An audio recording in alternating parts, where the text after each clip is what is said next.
Revanth fake వీడియోలు viral చేస్తున్నారు మోదీ. గుజరాత్ పెత్తనమా, తెలంగాణ పౌరుషమా చూసుకుందాం రేవంత్. కూటమి మేనిఫెస్టో అంతా మోసం, సీఎం జగన్. తెలంగాణలో డబుల్ ఆర్ ట్యాక్స్ తీసుకొచ్చారు. డబుల్ ఆర్ ట్యాక్స్ పై విస్తృత చర్చ జరుగుతోంది. వ్యాపారులు, కాంట్రాక్టర్లు ఆర్ఆర్ ట్యాక్స్ కడుతున్నారు. డబుల్ ఆర్ ట్యాక్స్ తో నల్లధనం ఢిల్లీకి చేరుతోంది. ఆర్ఆర్ ఎవరో మీకు ఇప్పటికే అర్థమై ఉంటుంది. ఆర్ఆర్ ట్యాక్స్ ను అడ్డుకోకపోతే సర్వనాశనం తప్పదు అంటూ ప్రధానమంత్రి నరేంద్ర మోడీ రేవంత్ రెడ్డిని టార్గెట్ గా ఫైర్ అయ్యారు. జహీరాబాద్ బీజేపీ విజయ సంకల్ప సభలో పాల్గొన్న ప్రధాని మోడీ బీఆర్ఎస్, కాంగ్రెస్ పై ఫైర్ అయ్యారు. కాళేశ్వరం ప్రాజెక్టు పేరుతో బీఆర్ఎస్ పెద్ద స్కామ్ చేసిందన్నారు. కాళేశ్వరం అవినీతిపై విచారణ చేస్తామని కాంగ్రెస్ మాట తప్పిందంటూ విమర్శించారు. ఓటుకు నోటు కేసును గతంలో బీఆర్ఎస్ తొక్కిపెట్టిందని, కాళేశ్వరం స్కామ్ ని కాంగ్రెస్ తొక్కిపెడుతోందని ఆరోపించారు. సార్వత్రిక ఎన్నికలు ముగిసిన తర్వాత కేసీఆర్ భాజపాతో పొత్తు పెట్టుకోబోతున్నారని సీఎం రేవంత్ రెడ్డి ఆరోపించారు. భారత్లకు ఒక్క సీటు వేసినా అది వృధానే అవుతుందని అన్నారు. కారు కార్ఖానాకు పోయిందని, దానిని బజార్లో తోకానికి అమ్మాల్సిందేనని వ్యాఖ్యానించారు. భూపాలపల్లి జిల్లా రేకొండలో నిర్వహించిన జనచేతన సభలో రేవంత్ ప్రసంగించారు. వరంగల్ పట్టణానికి ఔటర్ రింగ్ రోడ్, ఎయిర్పోర్ట్ రాకుండా మోడీ అడ్డుకున్నారని విమర్శించారు. ఏపీలో విపక్ష ఎన్డీఏ కూటమి ఉమ్మడి మేనిఫెస్టో ఇవాళ విడుదల చేసింది. అయితే అనుకున్న సమయం కంటే దాదాపు 3 గంటల ఆలస్యంగా ఇది విడుదలైంది. ఈ కార్యక్రమంలో విపక్ష కూటమిలో విభేదాలు బయటపడ్డాయి. ముఖ్యంగా చంద్రబాబు, పవన్ కళ్యాణ్ మేనిఫెస్టో పట్టుకుంటే అక్కడే ఉన్న బీజేపీ జాతీయ నేత సిద్ధార్థనాథ్ సింగ్ అక్కడికి వచ్చినా దూరంగా ఉండిపోయారు. అంతేకాదు, ప్రధాని మోడీ ఫోటో కూడా మేనిఫెస్టోలో కనిపించలేదు. ఈ నేపథ్యంలో ఎన్డీఏ మేనిఫెస్టో విడుదలపై సీఎం వైఎస్ జగన్ స్పందించారు. బీజేపీ అధిష్టానం ఆదేశాలతోనే ప్రధాని మోడీ ఫోటో ఎన్డీఏ మేనిఫెస్టోపై లేకుండా పోయిందన్నారు. చంద్రబాబు, పవన్ మేనిఫెస్టోపై మోడీ ఫోటో పెట్టొద్దంటూ బీజేపీ అధిష్టానం చంద్రబాబుకు ఫోన్ చేసిందని జగన్ తెలిపారు. దీంతో చంద్రబాబు మేనిఫెస్టో అంతా మోసమని తేలిపోయిందన్నారు. అలాంటి మేనిఫెస్టోపై మోడీ ఫోటో వేసేందుకు బీజేపీ అంగీకరించలేదన్నారు. ఇచ్చిన ఈ మేనిఫెస్టోను ఒక బైబిల్గా, ఒక ఖురాన్గా, ఒక భగవద్గీతగా దీన్ని భావిస్తూ దీన్ని ఇంప్లిమెంట్ చేసిన పరిస్థితులు, దీన్ని ఇంప్లిమెంట్ చేసిన విధానం బహుశా దేశ చరిత్రలోనే ఈ 58 నెలలు అన్నది చిరస్థాయిగా చరిత్రలో ఎప్పటికీ కూడా నిలిచిపోతాయి. 2019లో ఇచ్చిన ఈ వాగ్దానాలన్నీ కూడా ఎంతో నిష్ఠగా మనం అమలు చేశాం. ఏ స్థాయిలో ఇది అమలు చేశాము అని అంటే, ఈ మేనిఫెస్టో అన్నది ప్రతి ప్రభుత్వ కార్యాలయంలో ఉన్న ప్రతి ఇంపార్టెంట్ అధికారి దగ్గర ఈ మేనిఫెస్టో ఉంది. ఏ స్థాయిలో ఇది అమలు చేశాము అని అంటే, ఈ మేనిఫెస్టో అన్నది రాష్ట్రంలో ఉన్న ప్రతి ఇంట్లో కూడా ఉంది. అంటే అన్నిసార్లు ఈ మేనిఫెస్టో వాళ్ళ ఇళ్ళకు పంపించాం. ప్రతి సంవత్సరం తర్వాత ఇదిగో ప్రోగ్రెస్ రిపోర్ట్, ఇదిగో అక్క, ఇదిగో చెల్లెమ్మ, ఇదిగో ప్రోగ్రెస్ రిపోర్ట్, ఇదిగో మా మేనిఫెస్టో, చెప్పినటువన్నీ మీరే టిక్ చేయండి అని మొట్టమొదటి సంవత్సరంలో 88%, 85%, 86% మొట్టమొదటి సంవత్సరంలో టిక్కు పెడితే చివరికి వచ్చేసరికి 99.5%, 99 ఎంత ధనంజయ్ ఎంత 99 చివరికి వచ్చేసరికి దాదాపు 99% పైచిలుకు 99% పైచిలుకు మేనిఫెస్టోను మనం ఇంప్లిమెంట్ చేసి ప్రజల చేతుల్లో ఇచ్చిన పరిస్థితి. ఇలా ఈ మేనిఫెస్టోను ప్రతి ఇంట్లో కూడా చేర్చిన పరిస్థితులు ఎప్పుడైనా ఉన్నాయి, ఏదైనా ప్రభుత్వం చేసింది అని అంటే అది కూడా ఈ 58 నెలల కాలంలోనే జరిగిందని కూడా చెప్పడానికి గర్వపడతా ఉన్నా. నవరత్నాల పాలనకు నిజంగా అర్థం చెబుతూ ఏకంగా ఈ 58 నెలల కాలంలోనే,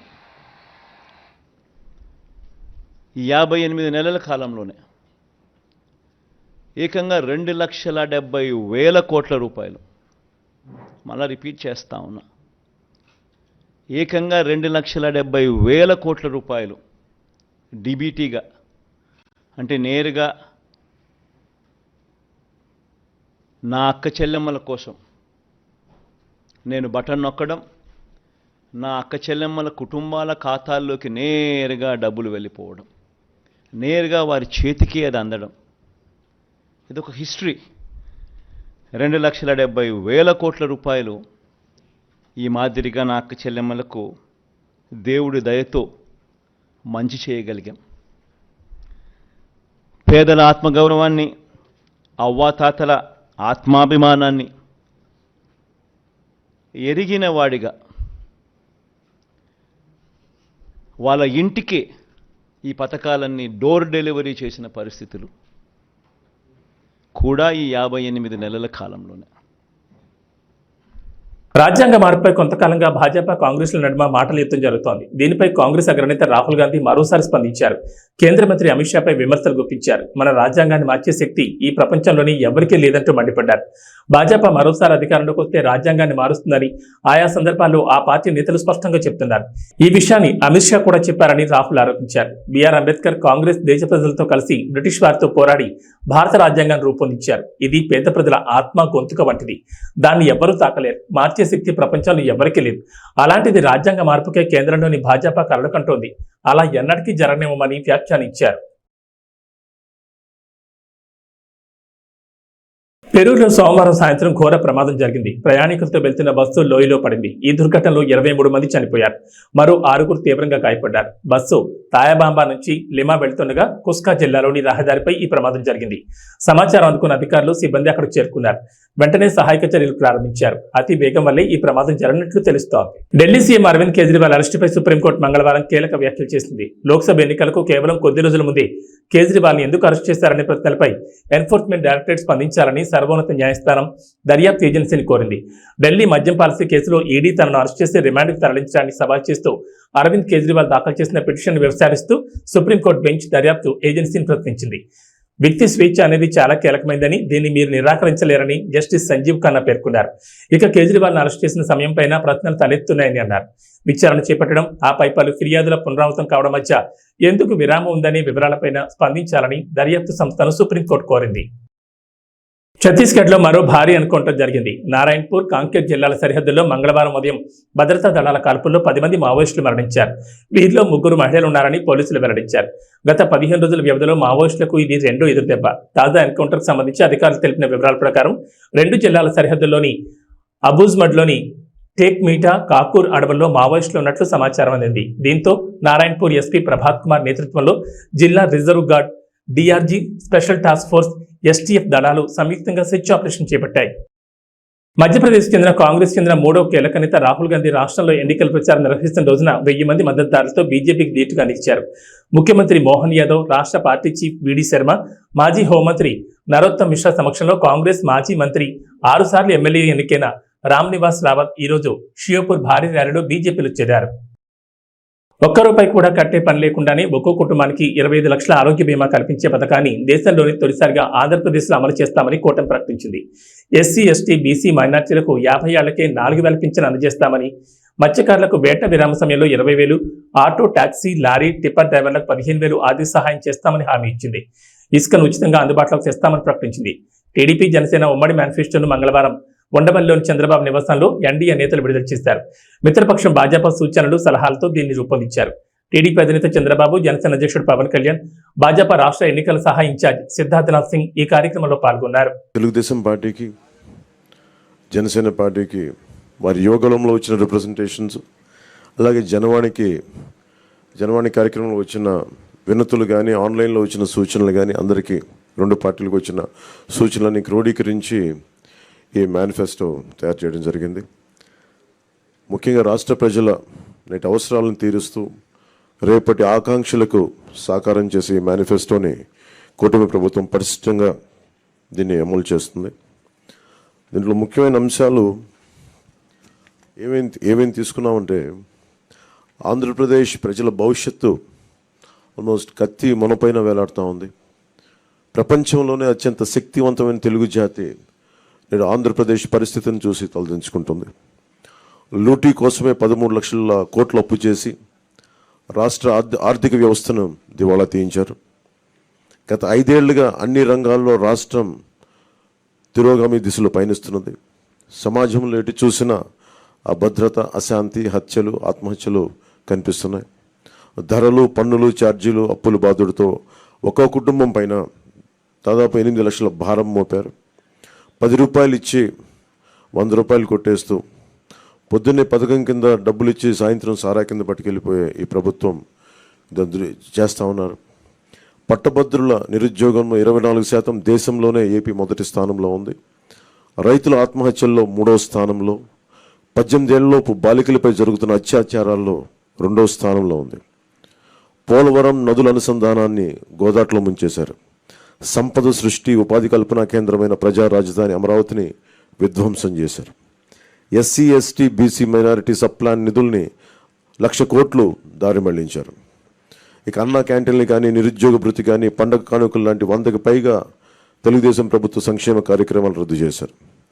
ముఖ్యంగా గత కొద్ది రోజులుగా నేను మాట్లాడుతాను ల్యాండ్ టైటిలింగ్ యాక్ట్ పేరు మీద. పట్టా పుస్తకాల మీద ఆంధ్రప్రదేశ్ రాజముద్ర తీసి జగన్ ఫోటో వేయించుకొని తన అచ్చరాకైన పనులు చాలా చేస్తూ లక్షలాది ఎకరాల ల్యాండ్ టైటిలింగ్ యాక్ట్ పేరు మీద లక్షలాది ఎకరాలని ప్రజల ఆస్తుల్ని కబ్జా చేస్తున్నారు. ల్యాండ్, శాండ్, వైన్, మైన్, గంజాయి, డ్రగ్స్, ఎర్రచందనం, రేషన్ బియ్యం మాఫియాలతో దాదాపు 8 లక్షల కోట్ల ప్రజాధనాన్ని కొల్లగొట్టారు. స్థానిక సంస్థల ఎన్నికల్లో బీసీ రిజర్వేషన్లని 10% కోత కోసి 16,800కి రాజ్యాంగ పదవులకి బీసీలకి దూరం చేశారు. విషపూరిత మద్యం పోసి 35 లక్షల మంది ఆరోగ్యాలు నాశనం చేశారు. 30,000 మంది ప్రాణాలు తీసి వారి భార్యలకి పసుపు తాడులు మంట కలిపారు.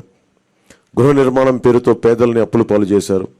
ప్రశ్నించిన ప్రతిపక్షాలు ఎస్సీ, ఎస్టీ, బీసీ, మైనారిటీలని 600 మందిని హత్య చేశారు.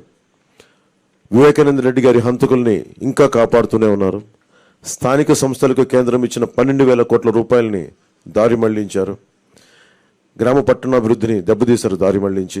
ఈ విధ్వంస పరిస్థితులను చక్కదిద్ది రాష్ట్రాన్ని గాడిలో పెట్టేందుకే ఎన్నికల రూపంలో ఒక అవకాశం మన ముందుకు వచ్చింది. ఈ విధ్వంస పాలన సాగనంపి స్వర్ణాంధ్రను నిర్మించుకోవడానికే మా కూటమి అభ్యర్థులకి ఘన విజయం చేకూర్చాల్సిన అవసరం ప్రతి ఓటరు పైన ఉన్నదని విజ్ఞప్తి చేస్తున్నాం.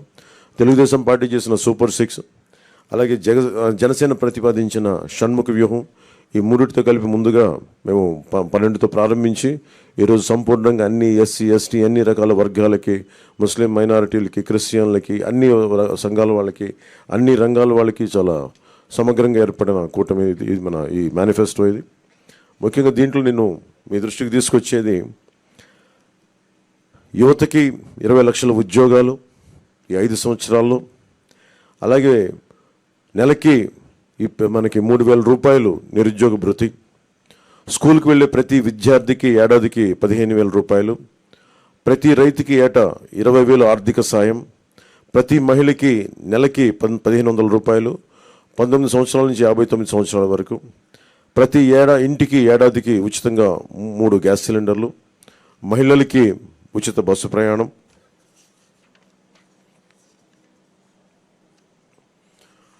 మత్స్యకారులకు సంబంధించి సముద్ర వేట విరామ సమయంలో మత్స్యకారులకు 20,000 రూపాయల ఆర్థిక సాయం, జీవో2 2017ని రద్దు చేస్తాం, బోట్ల మరమ్మతులకు కానీ ఆధునిక కమ్యూనికేషన్లకు కానీ ఆర్థిక సాయం అందిస్తాం.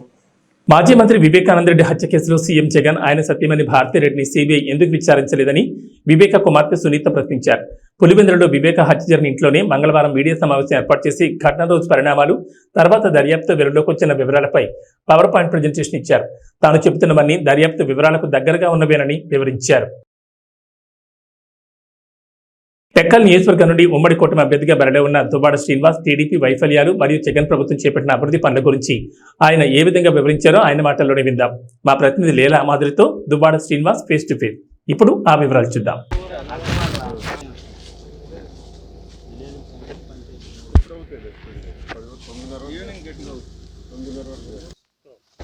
శ్రీకాకుళం జిల్లా టెక్కల్ నియోజకవర్గం నుంచి వైఎస్ఆర్సీపీ అభ్యర్థిగా దువ్వాడ శ్రీనివాసరావు గారు తన నియోజకవర్గమైన మదనాపురంలో ప్రచారం కొనసాగిస్తున్నారు.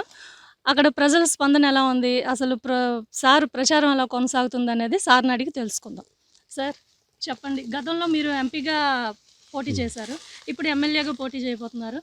అప్పటికి ఇప్పటికీ ఉన్న డిఫరెన్స్ ఏంటి, అసలు ప్రజల్లో స్పందన ఎలా ఉంది అనేది చెప్తారా? ఎంపీగా కూడా ఆ రోజు గెలుపు నాదే, నైతికంగా గెలుపు నాది. ఎందుకంటే నా మీద 6,000 మెజార్టీ, అంటే ఒక 3,100 ఓట్లు వస్తే ఆ రోజు నేను గెలుస్తాను. దానికి కారణం పోస్టల్ బ్యాలెట్ ఆ రోజు లెక్కించలేదు, టెక్నికల్ ప్రాబ్లమ్స్తో పక్కన పెట్టేశారు. రిగ్ చేశారు కొన్ని బూతులు, ఇవన్నీ కలిపి జస్ట్ 3000 డిఫరెన్స్ తప్ప ఆ రోజు నైతికంగా గెలుపు మాదే. 1,24,000 మెజార్టీతో గెలిచిన రామ్మోహన్ నాయుడు 2019 వచ్చేటప్పటికి 6,000 మెజార్టీకి దిగుజారు. ఈసారి ఖచ్చితంగా రామ్మోహన్ నాయుడు అడ్డంగా పోతాడు, తిరిగి ఉండదు. మా టెక్కల్ కాన్స్టిట్యున్సీకి వచ్చేటప్పటికి 25,000 మెజార్టీతో గెలుస్తాం. ఇక్కడ మా గెలుపు నల్లేరు మీద నడక. ఎందుకంటే మేము చేసిన మా ప్రభుత్వంలో జగన్మోహన్ రెడ్డి గారు చేసినటువంటి అభివృద్ధి, స్వాతంత్ర్యం వచ్చి 75 ఏళ్ళు అయింది. 75 ఏళ్ళు అవుతూ తెలుగుదేశం పార్టీ ఆవిర్భవించి 40 ఏళ్ళు అయింది. ఆ 75 ఏళ్లలో కానీ ఈ 40 ఏళ్లలో కానీ శ్రీకాకుళం జిల్లాకు అత్యంత ఎక్కువగా నిధులు వచ్చిన సందర్భం రెండు సందర్భాలు. ఒకటి జలగం వెంగళరావు గారు ముఖ్యమంత్రిగా ఉండేటప్పుడు 72లో వంశధారికి 800 కోట్లు వచ్చింది. డాక్టర్ వైఎస్ రాజశేఖర రెడ్డి గారు ముఖ్యమంత్రిగా ఉండేటప్పుడు 1000 కోట్లు వచ్చింది. That's all. ఆ తర్వాత మనకి అత్యంత ఎక్కువ స్థాయిలో నిధులు వచ్చినటువంటి చరిత్ర ఎప్పుడూ లేదు. కానీ జగన్మోహన్ రెడ్డి గారు ముఖ్యమంత్రి అయిన తర్వాత ఈ టెక్కలి నియోజకవర్గంలో 7,000 కోట్ల రూపాయల నిధులు తీసుకొచ్చాం. అభివృద్ధి కోసం, సంక్షేమం కోసం, పారిశ్రామికీకరణ కోసం. అంటే వలసలకు మాత్రమే పరిమితమైనటువంటి ఈ జిల్లా బిడ్డను చేత పట్టుకొని, పొట్ట చేత పట్టుకొని కూలి పనులకు వెళ్ళి హైదరాబాద్, నెల్లూరు, కర్నూలు, మద్రాసు ప్రాంతాలు కూలికి వెళ్ళి బ్రతికే కూలి బ్రతుకులు ఈ శ్రీకాకుళం జిల్లా. వలస జీవితాలు. ఎన్నాళ్ళు ఈ వలసలు? ఎందుకు మన ప్రాంతంలో బ్రతకూడదు? మన ప్రాంతంలో ఎందుకు పరిశ్రమలు లేవు? ఎన్నాళ్ళు పడుతుంది ఇంక పరిశ్రమలు రావడానికి? 75 ఏళ్ళు చాలదా? తెలుగుదేశం పార్టీ ఆవిర్భవించి 40 ఏళ్ళు కూడా ఇంకా చాలదా? ఎన్నాళ్ళు ఈ ఊడిగం చేస్తాం? జగనన్న ఆలోచించారు. ఎట్టి పరిస్థితుల్లో కూడా శ్రీకాకుళం నుంచి ఇక వలసలు ఉండకూడదు. ఇక్కడి వారు ఇక్కడే పనిచేసుకునేటట్టు, ఆత్మగౌరవంతో గౌరవంగా ఇక్కడే బ్రతికేటట్టు ఉండాలి అంటే పరిశ్రమలు రావాలి అంటే దానికి ఆ వాతావరణాన్ని క్రియేట్ చేయాలి. ఆల్రెడీ ఇక్కడ 6 లైనర్ ఉంది, రైల్వే ట్రాక్ ఉంది, మద్రాసు వరకును. ఇక్కడ ఒక నౌకాయానం పోర్టు పెడితే బాగుంటుందని మూలపేట గ్రీన్ఫీల్డ్ పోర్టు ఏర్పాటు చేయడం జరిగింది. దానికి 4,361 కోట్ల రూపాయలు శాంక్షన్ అవ్వడం జరిగింది. ఆల్రెడీ పోర్టు 70% పూర్తి అయిపోయింది. ఏడాదిలోనే షిప్ తెస్తామని చెప్పాం. ఏడాదిలోగా షిప్ తీసుకొచ్చాం అక్కడికి. మరొక 4-5 నెలల్లో ఈ పోర్టుని జాతికి అంకితం చేస్తాం. ఆ పోర్టుని ఎప్పుడైతే ఫినిష్ చేస్తామో 20,000 మందికి ఉద్యోగాలు వస్తాయి. ఆ 20,000 మంది కూడా మొట్టమొదటిగా టెక్కలి నియోజకవర్గానికి చెందిన వాళ్ళు, తర్వాత శ్రీకాకుళం, తర్వాత ఉత్తరాంధ్ర. ఈ ప్రాంతంలో ఉండే ప్రతి నిరుద్యోగికి కూడా ఇక్కడ మూలపేట పోర్టులో అవకాశం వస్తుంది. ఉత్తరాంధ్రకి మూలపేట గ్రీన్ఫీల్డ్ పోర్ట్ ఒక మణిహారంగా మారుతుంది. ప్రపంచంలో ది బెస్ట్ పోర్ట్స్లో ఎన్ని ఉన్నాయైతే అందులోకి చేరబోతుంది. ఎందుకంటే 19 మీటర్స్ దీని డెప్త్ అనమాట. Deep sea waters. మంచి పోర్టుగా ఇది ఎదగబోతుంది. ఈ ప్రాంతం కూడా టెక్కలి ఒక పారిశ్రామిక వాడగా మారబోతుంది. ఒక ముంబై నగరంలా మారబోతుంది ఒక 3-4 సంవత్సరాల్లోనే. దీనికి కారణం జగన్మోహన్ రెడ్డి గారు వేసినటువంటి అడుగులు. పోర్టు కారణంగా ఈ ప్రాంతమే పరిశ్రమలతో నిండడం వల్ల సుమారు ఒక 50,000 మందికి ఉద్యోగాలు పరిశ్రమలు పోర్టు కలిపి ఇప్పించడానికి మేము ప్రణాళిక సిద్ధం చేసాం. ఆ దశలో అడుగులు వేసి ఈరోజే దానికి స్పీడ్ చేసేసాం. పనులు కూడా జరిగిపోతున్నాయి. సంక్షేమం ఒకవైపు, అమ్మఒడి, రైతు భరోసా, చేయూత, జగనన్న విద్యా దీవెన, జగనన్న వసతి దీవెన, ఆరోగ్యశ్రీ, వైఎస్ఆర్ ఆరోగ్య ఆసరా, నాయబ్రాహ్మణులు, ఆటో రిక్షాలు, ఇలా చెప్పుకుంటూ పోతే చాంతాడంత లిస్టు పథకాలు. ఈ పథకాలన్నీ కలిపి ఒక్క టెక్కల్ నియోజకవర్గానికే 1,600 కోట్లు ఇచ్చాం. ప్లస్ ఆఫ్షోర్ రిజర్వాయర్ నందిగామ మండలంలో డాక్టర్ వైఎస్ రాజశేఖర రెడ్డి గారు శంకుస్థాపన చేస్తే, తర్వాత తెలుగుదేశం ప్రభుత్వం వచ్చి రాష్ట్ర విభజన తర్వాత పూర్తిగా విస్మరిస్తే దాన్ని ఇప్పుడు పూర్తి చేస్తున్నాం. మొత్తంగా 7,000 కోట్లు, అదొక 900 కోట్లు. మొత్తంగా 7,000 కోట్లు జిల్లా చరిత్రలో ఇది మొదటిసారి. ఇది కాక టెక్కలి ముఖద్వారంగా కిడ్నీ రోగాలు ఉన్నాయి. దాన్ని పూర్తిగా నిర్మూలించడానికి పలాసలో ఒక కిడ్నీ రీసెర్చ్ సెంటర్, ఒక కిడ్నీ ఆసుపత్రి, హిరమండలం దగ్గర నుంచి త్రాగునీరు, ఇదంతా కలిపి 700 కోట్ల రూపాయలు. మా డివిజన్కి 8,000 కోట్ల రూపాయలు తెచ్చిన మొదటి సందర్భం. నేను ఒక్క మాట అడుగుతున్నాను, మా గెలుపు కారణాలు ఇవి. మరి తెలుగుదేశం పార్టీ ఆవిర్భావం నుంచి 40 ఏళ్ల చరిత్రలో ఎర్రంనాయుడు కేంద్ర మంత్రిగా ఉన్నాడు, అచ్చెన్నాయుడు రాష్ట్ర క్యాబినెట్లో ఉన్నాడు, రామ్మోహన్ నాయుడు 10 సంవత్సరాలు ఎంపీ చేశారు. ఏం చేశారో నేను చెప్పినట్టు ఒకటి చెప్పానండి. నేను ఈరోజు ఓడిపోయాం. మీరు అడిగినట్టే, మీరు ప్రారంభంలో అడిగారు ఎంపీ గురించి. ఎంపీగా ఓడిపోయాను, ఎమ్మెల్యేగా ఓడిపోయాం. జగనన్న ప్రభుత్వం ఉంది, మా ప్రభుత్వం ఉంది. ఆ ప్రభుత్వంలో భాగస్వాములైనటువంటి మేము జగనన్నతో ఎన్ని వేల కోట్లు టెక్కలికి తెచ్చాం. మరి తెలుగుదేశం ప్రభుత్వంలో ఎమ్మెల్యేలుగా మంత్రులుగా ఉన్నారు, ఏం తెచ్చారో చెప్పాలి. ఒక్క నిరుద్యోగ సమస్య తీర్చారా? ఒక్క ఎకరాకు సాగునీరు అందించారా? దమ్ముంటే అచ్చెన్నాయుడికి మేము ఇది చేసాం ఈ జిల్లాకని ఒక్కటి చెప్పమనండి. అసలు అచ్చెన్నాయుడికి టెక్కల్లో నామినేషన్ వేసే అర్హత లేదు. ఎందుకంటే ఒకటి ఏం చేయలేదు, 2 5 ఏళ్ళు అయింది అచ్చెన్నాయుడు ఎక్కడున్నాడో కూడా తెలియదు. ఇప్పుడు ఎన్నికలకు 15-20 రోజుల ముందు ఇప్పుడిప్పుడు కనబడుతున్నాడు. 5 ఏళ్లలో నువ్వు ఒక ప్రతిపక్ష పాత్ర పోషించడానికి ఎప్పుడైనా ప్రయత్నించావా? ఏ గ్రామానికి వెళ్ళావా? నువ్వు మంత్రిగా ఉండేటప్పుడు రాయవలస కార్మిక శాఖ మంత్రిగా ఉండేటప్పుడు రాయవలస ఫ్యాక్టరీని మూసేసినవే. భావనపాడు పోర్టు పేరుతో 15,000 ఎకరాలు భూ కబ్జా చేయాలని, ల్యాండ్ బ్యాంక్ చేయాలని చూసారే. ల్యాండ్ మీద ఉన్న దృష్టి పోర్టు మీద లేదు. టెక్కల్లోనూ నడి రోడ్డును ఉన్నటువంటి ఆర్టీసీ కాంప్లెక్స్ స్థలాన్ని 3 ఎకరాలని 49 సంవత్సరాలకి లీజుకు రాయించుకొని అది కాజేయాలని చూసారా. ఏంటి లంచాలు, రౌడీయిజం, గూండాయిజం, భూ కబ్జాలు? చెప్పండి, మేము అధికారంలో. కడప జిల్లా పోరుమామిడి మండలంలోని కొర్రపాటిపల్లి గ్రామ పంచాయతీలో టీడీపీ, జనసేన, బీజేపీ ఉమ్మడి కూటమి తరఫున పోటీ చేస్తున్న బద్వేల్ బీజేపీ అభ్యర్థి బొజ్జ రోషన్ను భారీ మెజార్టీతో గెలిపించాలని రంగసముద్రం ఎంపీటీసీ కలవకూరి రమణ మరియు పార్టీ కార్యకర్తలు ఇంటింట ప్రచారం నిర్వహించారు. ఈ సందర్భంగా మాట్లాడుతూ ప్రజలకు అందుబాటులో ఉండి ప్రజాసేవకు కూటమి అభ్యర్థి బొజ్జ రోషన్న బీజేపీ తరఫున పోటీ చేస్తున్నారని, ప్రజలను ఆయన ఆదరించి ఓట్లు వేసి భారీ మెజార్టీతో గెలిపించాలని కోరారు. ఈ కార్యక్రమంలో పార్టీ నాయకులు, కార్యకర్తలు పాల్గొన్నారు.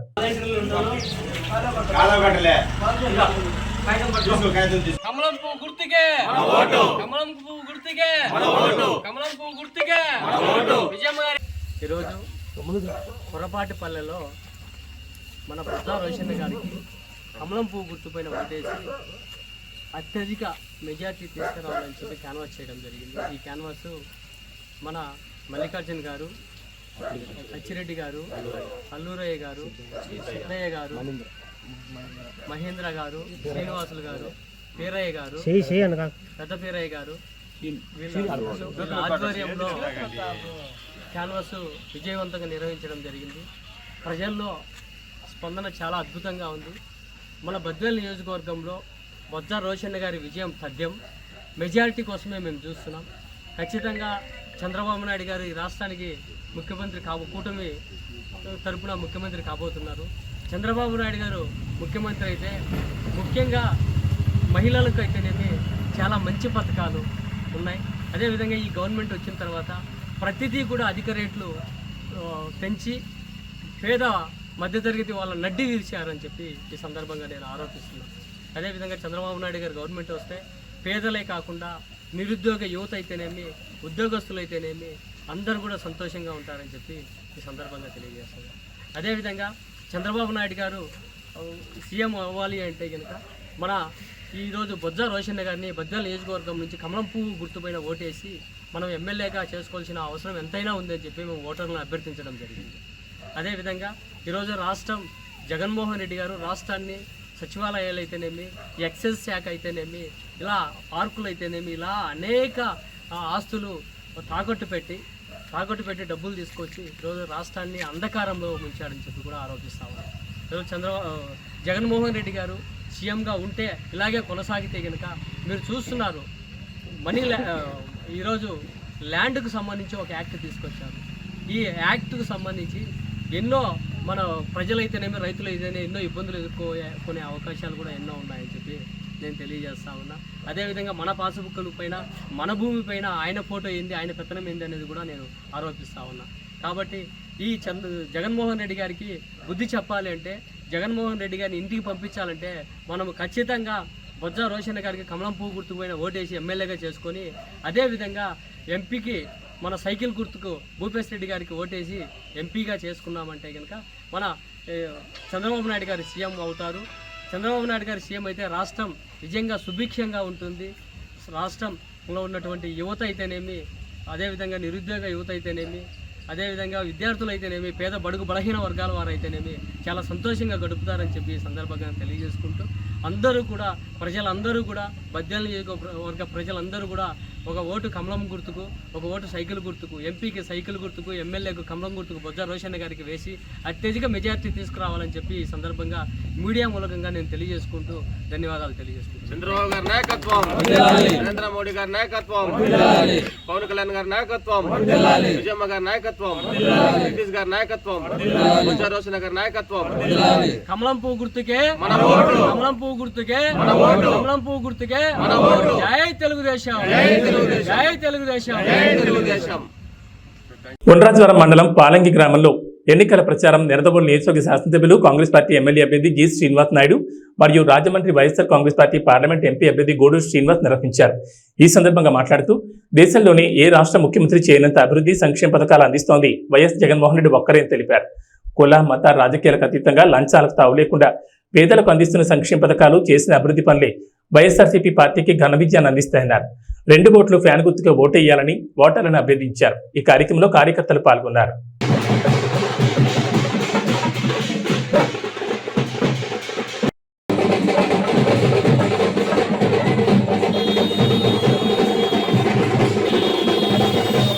మన ఎంపీ అభ్యర్థి మా డాక్టర్ గూడూరు శ్రీనివాస్ గారు, మరి అదేవిధంగా మన సీనియర్ నాయకులు గొప్పల తమ్మయ్య గారు అమ్మా, అందరం కూడా కలిసి మీ దీవెనల కోసం మీ ఆశీర్వాదాల కోసం వచ్చామమ్మా. ఈ రోజు డాక్టర్ గూడూరు శ్రీనివాస్ గారు మన ఎంపీ అభ్యర్థిగా పోటీ పెడుతున్నారు రాజమండ్రి పార్లమెంట్ అమ్మా. నేను ఇక్కడ నిడదవోలు ఎమ్మెల్యేగా పోటీ పెడతామమ్మా. 2 ఓట్లు ఇస్తారు ఎంపీ ఎమ్మెల్యే ప్రతి ఒక్కరికి అమ్మా. 2 ఓట్లు కూడా బాగున్నారా? నమస్తే అమ్మా. నమస్తే నమస్తే బాగున్నారు. నేను చెప్పాలమ్మా.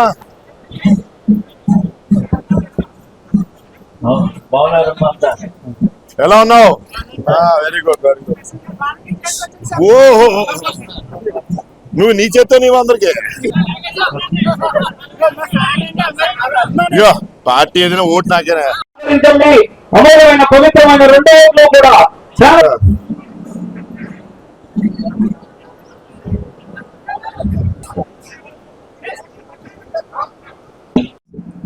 ఫ్యాన్ గుర్తప్ప ఫ్యాన్ గుర్తు. ప్రదాత, సంక్షేమ సారథి, నిస్వార్థ ప్రజాసేవకుడు, పిలిస్తే పలికే వ్యక్తి, అందరికీ అందుబాటులో ఉండే వ్యక్తి జి శ్రీనివాస నాయుడు గారు. అయ్యోనమ్మా మన ఎంపీ అమ్మా. నమస్తే అమ్మా.